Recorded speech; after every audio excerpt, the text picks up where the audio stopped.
Bonsoir, bienvenue à ce tutoriel où nous allons comparer des moyennes à l'aide de la méthode de Mann-Whitney ou de Wilcoxon selon les auteurs. Donc avant de commencer le travail, je vous invite à charger l'instruction qui se trouve devant nous. Donc notre base vient d'être chargée avec succès. Donc je vais charger la commande str pour voir les éléments des premières variables.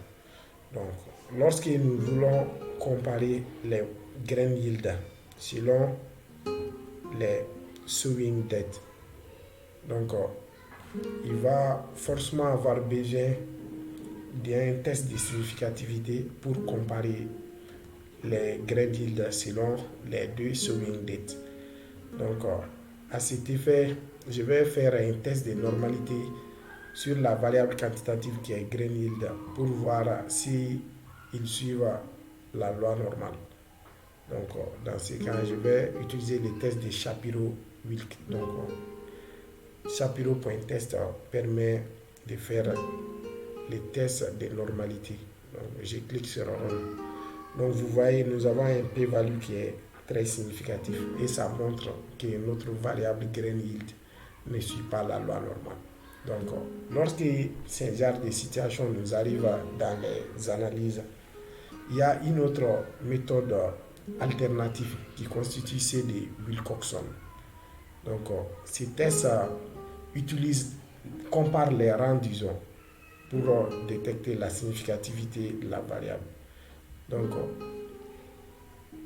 je vais comparer les moyennes d'abord sans test de significativité en utilisant cette instruction où je vais charger puis on.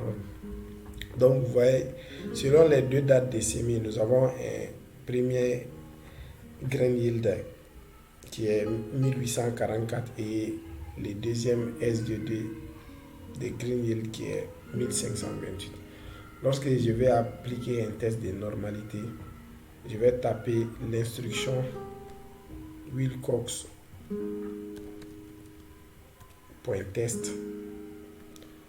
Puis je vais mettre mes variables à l'intérieur qui constituent grain yield où je vais copier-coller dans ma parenthèse. Je vais prendre l'instruction tilde, copier, puis coller devant. Puis je vais mettre le nom de ma base $sowing date et je clique sur Entrée. Donc vous voyez, je viens d'appliquer un test de significativité, un test de comparaison des moyennes de Wilcoxon, où nous voyons que notre p-value dans ce cas-ci n'est pas significatif. Mais c'est un test alternatif quand même. À défaut du test des students, nous pouvons utiliser ce test de Wilcoxon. Mais le problème est que lorsqu'on utilise ces tests de Wilcoxon, cela veut dire toutes les autres méthodes qui nécessitent la normalité des données sont exclues. Donc, de ce fait, après un tel test, on ne devait pas appliquer les régressions linéaires à cette variable ou des analyses qui nécessitent la normalité des données. Donc, si vous avez aimé cette vidéo, n'hésitez pas à liker, éventuellement vous abonner sur mon compte YouTube. Merci.